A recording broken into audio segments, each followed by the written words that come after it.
Bienvenidos a una nueva sesión de filosofía. Hablaremos de la antropología filosófica. Etimológicamente significa estudio o teoría del hombre, ya que proviene de las voces griegas antropos, que significa hombre, y logos, que significa estudio. La antropología filosófica es la disciplina que estudia al hombre como problema para determinar, entre otras cosas, su origen y naturaleza.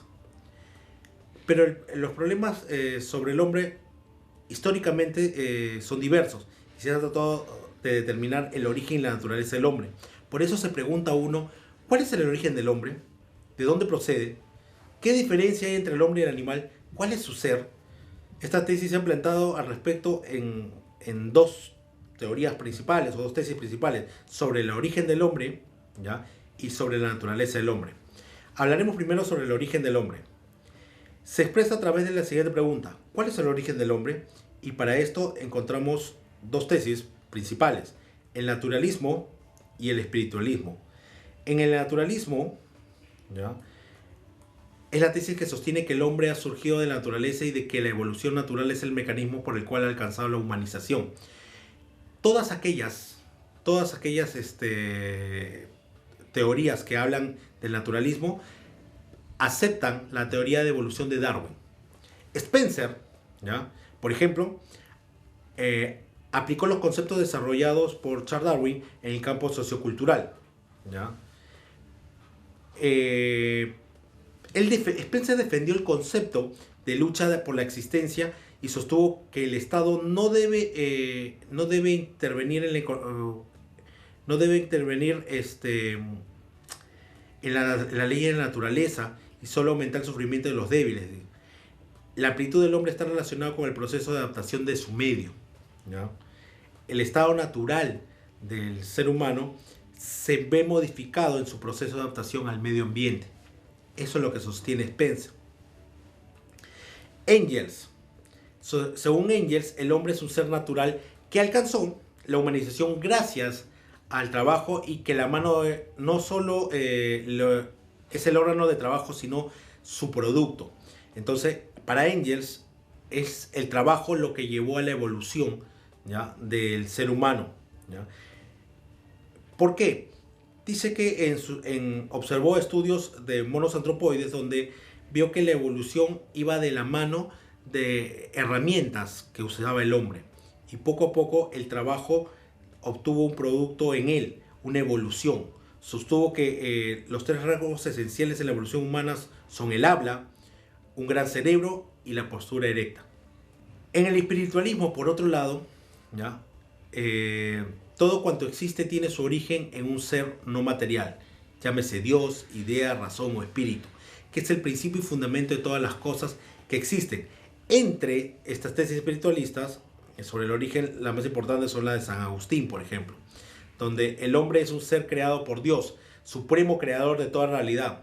Su concepción del hombre tiene una clara influencia platónica, pues sostuvo, ¿ya?, el dualismo antropológico al sostener que el hombre está compuesto de dos sustancias distintas, alma y cuerpo, siendo la primera superior en dignidad y ser al segundo, es decir, al cuerpo, ¿ya? Entiéndase una cosa, en el colegio, al mismo tiempo, en quinto secundaria, nos enseñan y nos dicen que el origen del hombre es en Dios, ¿no? Los cursos de religión nos indican eso. Nos dicen la creación a través de Adán y Eva o toda la explicación del Antiguo Testamento.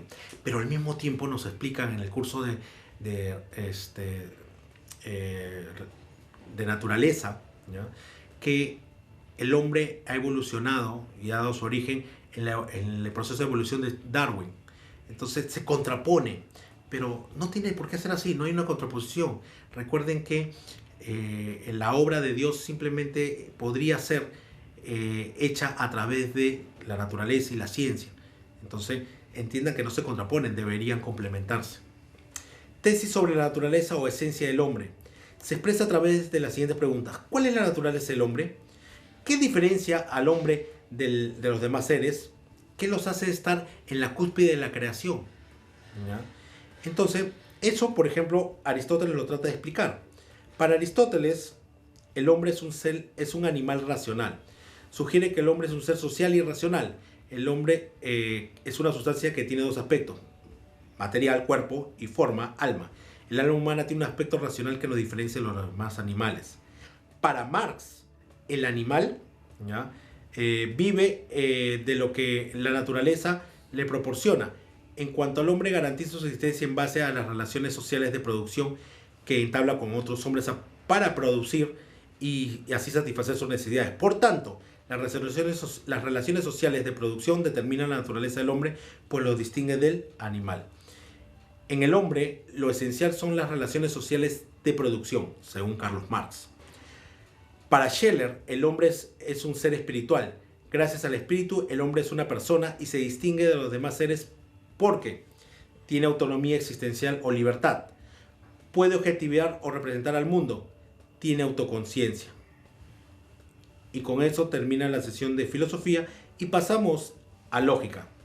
Dentro de la lógica, dentro de los cuadros que ustedes pueden observar, ¿ya? Les mostramos la prueba de validez del silogismo categórico por el método de diagramación de Venn y el lenguaje de Boole.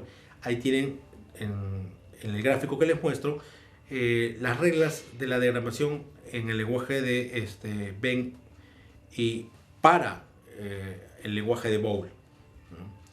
Por ejemplo, ahí tienen, estas son las más básicas, donde se ve todos los S son P como está sombreado S, ¿ya? En E ningún S es P, está sombreado la intersección.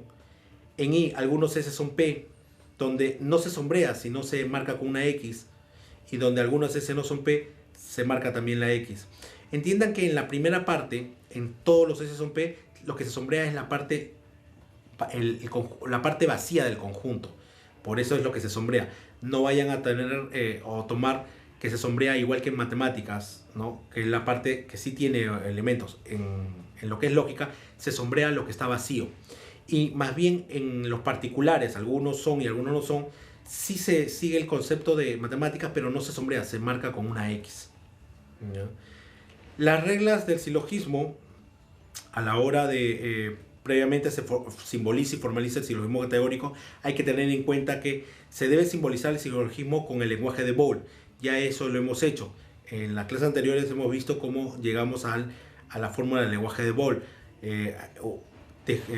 descubriendo lo que es el término mayor, menor, medio, ¿no? Después se grafica el diagrama para cada término del silogismo intersecadamente. Comienzo a verificar el diagrama de Venn, ¿ya? De acuerdo a mi lenguaje Boole. Diagrama las premisas comenzando por la universal. Se comienza siempre por la premisa universal a diagramar. Y la conclusión ya no se diagrama, porque a la hora de usar las dos premisas, la mayor y la menor, ya automáticamente está escrita la conclusión. No se debería graficar. Para entender el tema de criterio y validez, el silogismo es válido si al diagramar las premisas, si a la hora que yo estoy diagramando, como lo mostramos en los ejemplos, la conclusión quedó diagramada automáticamente con precisión y completamente. Si no es así, si a la hora de diagramar, ¿ya?, la conclusión no está de acuerdo a la hora de diagramar las premisas, simplemente este ejercicio no es válido. Y con eso terminamos la sesión por el día de hoy.